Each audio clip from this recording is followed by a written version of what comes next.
This week on the podcast, we are speaking with Akilah Allen-Silverstein, co-founder of the organization No Silence on Race. While she's not working her day job, Akilah, alongside Sara, Yacobi-Harris, and Yoni, Belete, are leading the charge to expand the discourse for Jews of color within Canadian Jewish communities. No Silence on Race was founded in the wake of the murder of George Floyd in the summer of 2020. Since then, the organization has garnered hundreds of signatures and worked with leading communal organizations to address lingering problems.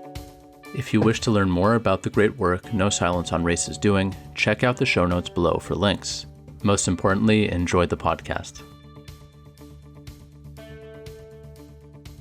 And where did the inspiration come from? Like for No Silence on Race, I remember that I think it was like sometime in June, or I can't remember how the events unfolded last summer, but I just remember that I saw you posting out those promotions and I was like, well, this thing came out of like nowhere and it's massive. Like a ton of people got signed on to it. It did, even from our perspective. No, I mean, yeah, thanks for all the introductions that you made for us too. So that was, kind of helpful with Halal and a couple other ones. And we definitely spoke to Hadassah prior. They didn't really follow up with us, but honestly, just like kind of do the meetings and we follow up. I get it. Yeah, we've got a lot of synagogues are definitely like doing programming and kind of using us as just like an intro point to start these conversations, and then obviously we want them to kind of move on because we're not trying to be EDI consultants or anything, like we don't have the time. But also to refer them to people because there are people doing that work. So it's like, hey, do some work with this organization when you've done. And it's a totally volunteer gig right now. Like you have a full-time job, and like I'm guessing the other founding members are working full-time on something. They have a career where they can actually support themselves. Yeah, Sara worked for CBC. Yoni is just got a new job with like national communication, something PR. Okay. Like he does like all PR and like crisis management, so like he's very busy. Right. Yeah. So no, like our thing right now is kind of like, okay, what do we want to build it out to? More like kind of create a community because we have a lot of people reaching out, and then like we're kind of developing a speakers list at this point because like we don't really want to like continue to do like all these synagogue gigs. Like they're cool, but like, there's too many of them. So like, yeah, once we build out a list of people who are cool to kind of be ambassadors per se, go in. So they hear from different voices too, right? Because like we're not like even the Baghdad twist. Like while like I don't mind being on the panel, I'm not Mizrahi, right? I can't speak to that experience. Mm-hmm. So the people who we've met, we're really hoping that some of them will want to jump on the panel, so then they could like really bring something to it that like I'm not really going to bring to it. So where did the inspiration come from? Like I know all three of you, and we'll talk about each one of you and your backgrounds, but what was sort of like, who was the brainchild behind it? Were all three of you equally just sort of came together at the same moment, or what was the story? No, I'll give Sara Yacobi-Harris, like she like full credit on that. She did have some help with, she won't say the necessarily names because a lot of people were reviewing it and helping and adding it and stuff like that. And she was in touch with a movement in the US called Not Free to Desist. Okay. And they had a similar letter kind of written out. So that was kind of inspiration. And then I met Sara on a call from the house about allyship. So Sara on the call, it was cool. Her and Rifka Campbell were doing a session. I was just on it. I ended up answering a couple questions, just being on there as another, Black representative, whatever. And then I reached out immediately after like Jesse and Zach, and I was like, hey, like, can you connect me with her? We set up a call, we spoke, kind of hit it off, and she's like, hey, I'm working on this other thing. Like, I can't really say everything now, but like, would you kind of be open to like seeing it? For sure, whatever. So she sent me the letter, and I was just like, this is awesome. Like, this is phenomenal. And just like the way it's written, I'm like, this is like, why would anybody hesitate? Because that was kind of it. It's like a lot of people they agreed with it, but they didn't want to sign. Sure. And so at that point, to be honest, I really thought I was just signing a letter. Sure, okay. And then that just kind of took on a life of its own after that, as the two of us being like the main people constantly. We had a couple other people who were doing some of the website work and the back end work. And then we just handled, I don't even know how many calls in the summer, we were doing 3 to 4 like calls a day with different organizations. The word got out very quickly. And then I met Yoni sometime in the summer on another call, and then we kind of connected on Facebook, chatted a little bit. And his friend, other people had sent him the letter, and he's like, I don't even know these people, but okay. And then we connected, and yeah, again, it just made sense, right? Ethiopian Jewish. He had like a very neat, different story to ours. Very good, amazing communication. So it just was a natural fit. We're like, you want to like join us? And he said yes. So then we added Yoni, and then we have now like at this point like a good like core set of volunteers who we're still trying to again figure out exactly what we need and how they can contribute to our work. But yeah, that's kind of where we're at this. And was it overnight when the craziness took off, like the popularity and how it went sort of mini Jewish viral, I'd say, in a way? Like, did you expect that? Like when you signed on between when like stuff hit the fan and it went haywire, like what happened? To be honest, like, yeah, it was pretty quick. Like I'd say 2 weeks. So like in the beginning, we were all kind of, like if we think of thought process, we were like, okay, we have to like, we went on UJ, we got this list of like all these Jewish organizations and we were going to like kind of share emailing them all, right?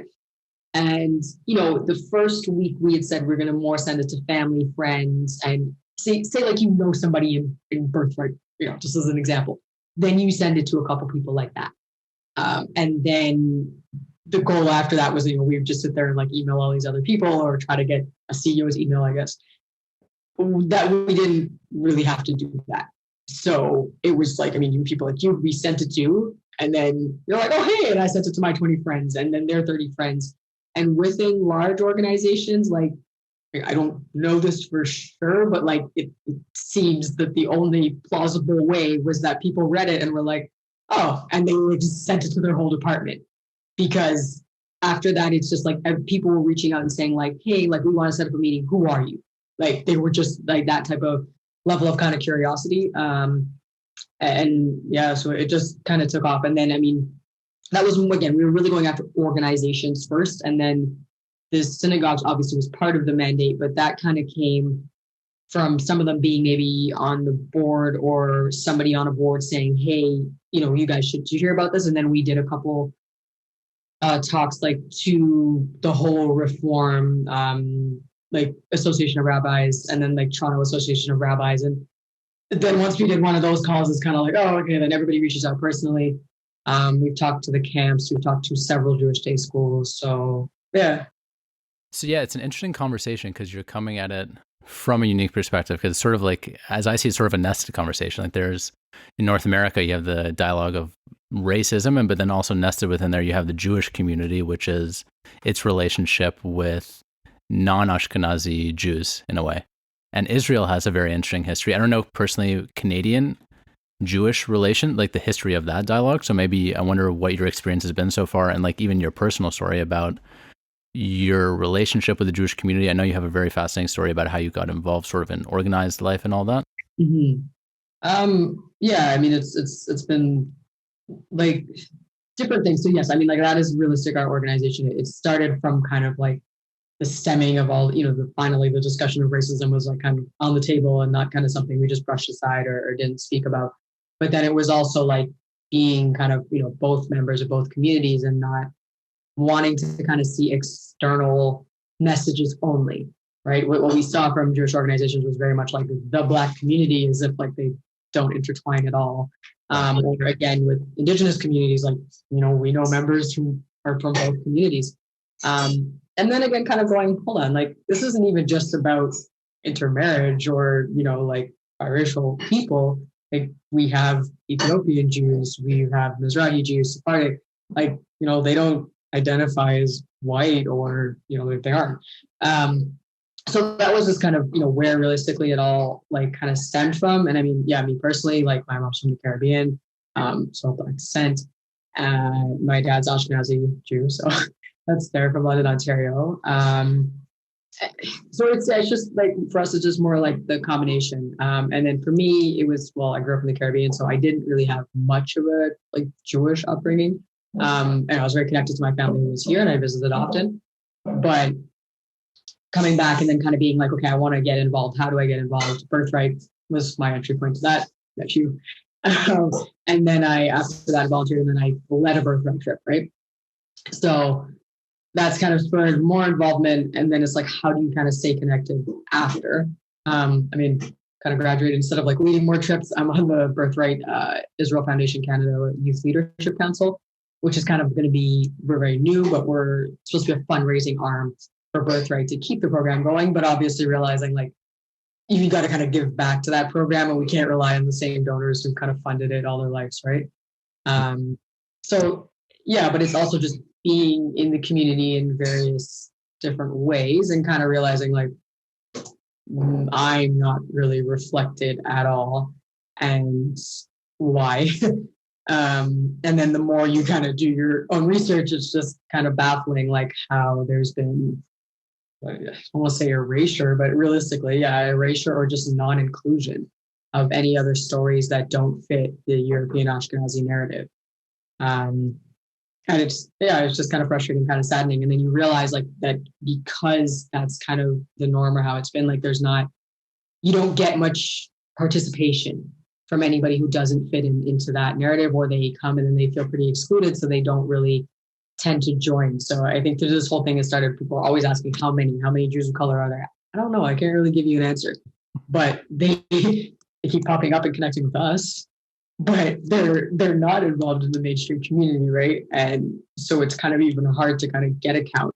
It's like, if you're not involved, you're not counted.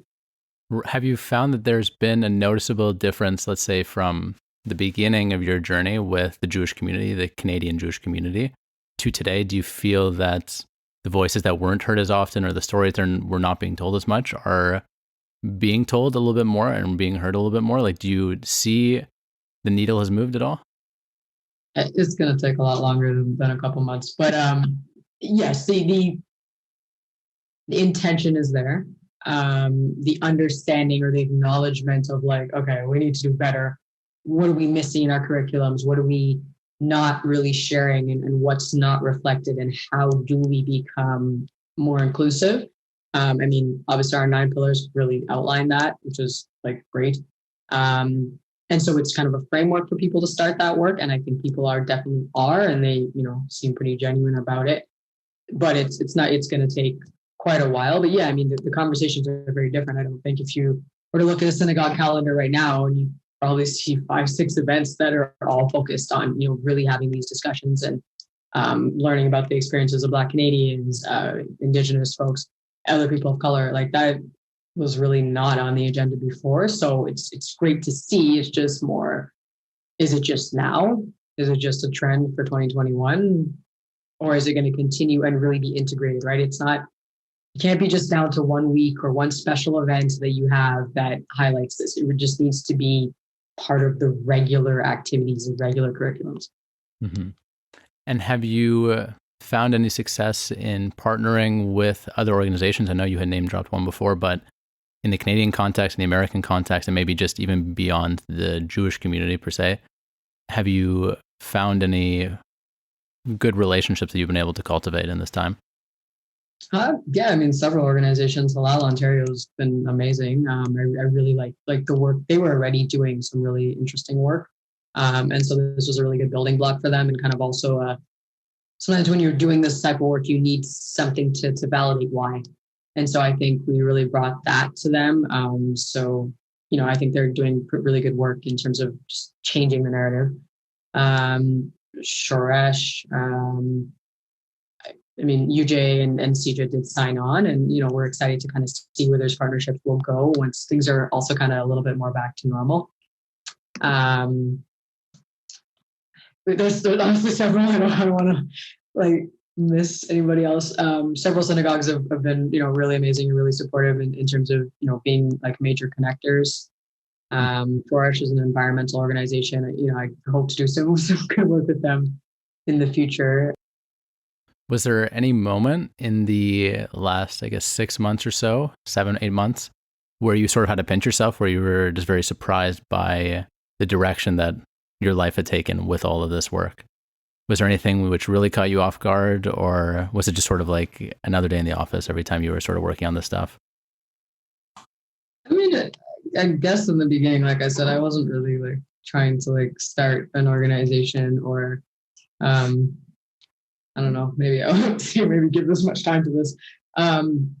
But, once something starts, you kind of have to realize an opportunity to speak up or to be heard or to create space for more voices, right? So like, I guess at this point, it's like, we've spoken a lot, the three of us, but how do we continue to kind of pass that torch to other people and make sure that they're getting the opportunity? And again, we're not the only stories that need to be heard. So yeah, it's been interesting. I mean, yeah, there's definitely sometimes I'm like, wow, this is like, took on a whole life of its own, but it's good and it's necessary. And I guess it is different, kind of being really going at this issue from a Jewish perspective. Have you found it hard to work with the Black community in U.S. or Canada in terms of partnerships? Like, do you find that there's a lot of overlap in that sense? Do they see the organization and try to include it in some way? Well, that's really not our focus. We're not like, we're really trying to focus on the Canadian context and the Canadian Jewish community. So yeah, I mean, we have spoken with a couple of U.S. organizations for sure. The issues are the same and then very different at the same time in terms of structure. Like there's several like large Jewish organizations of color in the U.S. So they're kind of at a different point than we are here in Canada, where we really don't have much formalized institutions at all that focus on anything to do with Jews of color. So yeah, we're not necessarily like, that's really not our mandate. It's really kind of addressing like local issues and getting there. Again, like we're also not like, yes, the three of us are Black Jews, but we're really trying to represent or be just everybody who doesn't necessarily fit the European narrative. No, we haven't had any no issues or be included at all. I mean, I think, all of us feel like members of both communities. And again, like the term the Black community is really problematic because like, it's not one monolithic community. We have very, very different experiences, whether you're like Caribbean Black or you're like raised in Africa, just moved to North America, been Black in Canada since 1700s, like, very different experiences across the board. So I think, everybody's kind of fighting for different things or at different stages. Any work we can do to undo like systemic racism will help, but it has to be addressed in different communities. And like, I guess for us, like, it's like, if we're a member of both communities and it was very obvious to us that the Jewish community kind of somehow felt that these issues really didn't affect them or really weren't a priority. So that was kind of, I think, like our need to really address it specifically and not just be like a combination force. But again, like in our pillars, like we have Indigenous education because it's necessary. We all live in Canada. We all need to understand the experience and the history of what Indigenous communities have gone through to really make a difference or act differently. And what would be like I know you have sort of 9 steps or 9 priorities on No Silence on Race on the website, but what would be for you personally, I guess maybe as well for the organization, like you're saying sort of the changes that you would like to see made, I guess, at the organizational level in Jewish life in Canada. What are sort of the low-hanging fruit that you would really like to sort of see in the next 6 months to a year that would be accomplished or that some progress could be made on? Yeah. Realistically, I mean, like the first little while, the first 3 pillars are just education. So it would be really just taking the time, especially with management boards, and the whole congregations or, the community you serve, to really acknowledge some of these issues, but also just like learn the context of the history. Like there's a lot missing there. And then, from a Jewish perspective, it's like looking at your day school curriculum or your programming, and like, it can't just be 1 week or one specific holiday where you even discuss Mizrahi Jews or Sephardic Jews, or, Ethiopian Jews, and just really kind of understand like where that comes from and how that is kind of displayed here, right? If anybody's of color and they go to literally any event here, like you're immediately questioned as to why you're there, and, kind of made to feel other very quickly. And it's like, why is that? But if we don't educate or we don't change the narratives or tell a young child that like all Jews don't look like you, then that's kind of the notion you're raised with, right? So, addressing kind of like the same level of respect or inclusion or validation that's given to an Ashkenazi Jew, why is it not given to a Jew from somewhere else? So those are some of the changes that we'd really like to see. I mean, I'd love to just see a curriculum where every third author is of color, and not that we don't wait till February to like talk about anything to do with Black issues or just any other, Jews of color. Like that's really our hope long term, is to just have like full representation. A Jewish day school should have a couple teachers of color.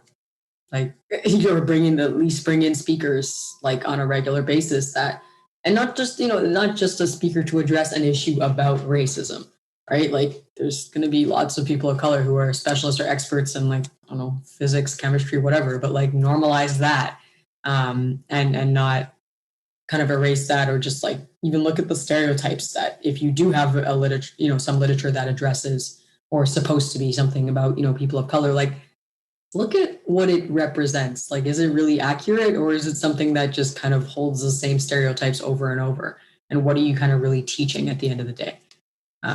So that's it, really. Like just full intention from everybody. And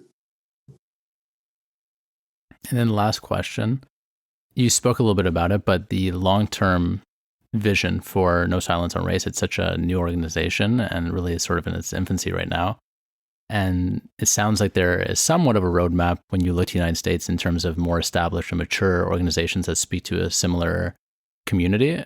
Is that the track that No Silence on Race would like to take, or what is the vision shared amongst the co-founders right now? Yeah, we're really in a process where we are like really taking some huge steps back to decide that. But I think at this point, it is to create a hub where kind of no matter what your Jewish background is, if that's some identity that you hold on to, whatever color you are, whatever, ethnic, cultural background you're from, that you feel comfortable kind of coming into our space. So whether that ends up being, some type of place or hub or programming center, that's the very long term, but it's really kind of creating that. And then, working on projects that we're excited about, right? If it, one we're going to be working on is a portrait series that highlights Jews of color and like their experience and their stories, and putting together enough information that like we're now kind of actually in the archives and in the history, and giving space to all those voices. So that would be, realistically, like our long-term vision is to be partners with organizations, but also, also create our own community to a certain degree. And then maybe be like a connector. So again, like in our work, it's, like, oh yeah, I know there is an Indian Jewish community. Can you guys connect us? Asking us if we can connect them when we thought a mainstream organization could connect us. Right? So realizing that like somehow the barriers are barriers, and they're really not that connected, is like the more people that we meet who are like, yeah, I represent this specific Jewish community, creating that link. So then later on, like we hope that somebody could call us and say, hey, like, who's the leader of the Ethiopian Jewish community? And we can just give you that name, right? And really be able to kind of have more, like more sharing, I guess, amongst everyone, but then also really realizing that, again, the mainstream Jewish organizations are the ones that are established, that have influence and power, and to share that realistically, to have that shared and to have the boards be way more representative. Otherwise, things aren't going to change. And how have you been able to manage the last 6 months personally? Like, I know for myself, working with this website, you're blurring the boundaries between private and personal life sometimes. And obviously the issues themselves blur private and public. But how have you managed to do all the work? And especially the co-founders, I imagine, are all probably in the same boat as well. Personally, how have you been able to manage that ship, and what's it like on your end? To be honest, I think that is actually a question we ask ourselves, and we all just laugh because I'm like, I don't honestly know, like, how did we do that? Because again, we're all working full time. Yeah, it's been a lot. I mean, COVID strangely helped. I mean that in a weird way, because if I think of, if it wasn't COVID, us using Zoom to facilitate all these meetings, we wouldn't, right? They would have said, oh, like, come out to wherever their office is and can we all sit down and meet? There's no way we would have facilitated the amount of meetings we did, being able to have the full board on a call, the CEO, the lawyer, right? Like it wouldn't have happened. So strangely, that was kind of a blessing in disguise, to be able to meet people rather quickly. and then, being home, right? So, I finish up one of these meetings, I jump on a client call for my own business, and then jump here and there. But again, I think, right now we're being a little bit more like, okay, hold on, like let's reclaim a little personal time, and really take a step back and see what we want to create. And how do we get other people involved so we're not, again, the only voices or taking on like too much of the work. It's been a balancing act. That's all. Yeah, that's all I'll say. That's perfect. I don't want to take up too much of your time, so that's perfect. I'll throw in one more question. I'll see if you like it or not. If not, then you can disregard it. But is there advice you would give to young Jews in the community that if you were speaking to them in terms of trying to impart your message, and as well to even Jews of color, that you just sort of want to try to welcome them and feel more comfortable? Like, what would your elevator pitch be to them? Yeah. So if I think of more of a pitch to young Ashkenazi Jews, if I'll go there first, honestly, like, it's your responsibility, one, to, as the new generation and as the future generation of leaders in the Jewish community, to do better, but also, like, you're missing so much. And I think, like, that has to be made clear. Like, it's beneficial for everyone involved to really have like this rich, diverse cultures, and like the sharing of that. Like, I can't underestimate kind of like how special that is. I mean, even as a Jew of color, like, the more I learn about other Jewish communities of color, I'm like excited. It's interesting. And I think, we're kind of like missing out on so much by not really kind of being inclusive or taking the time to make sure other people feel included. And, I think with the Jewish community, like, our focus and kind of always in the back of your head is like the survival as a community. The more people that we have that are engaged, that feel included and feel to be very much members of a community, the better. And we're losing a lot of people when we shun people who intermarry or shun this community, and they come and they don't feel that welcome. And I don't think we can ever afford to like let our numbers kind of dwindle and not really kind of engage everyone. So that to me that goes across the board. And, for Jews of color, like, we need to be there, and we need to speak, to speak out and not be silent kind of anymore about, the negative things that we've experienced, but still yet our desire to be included and to be part of the community hasn't shifted. So it's just kind of on everybody kind of working together to figure out like what needs to be done, and to be doing it on a genuine level and not just once in a while.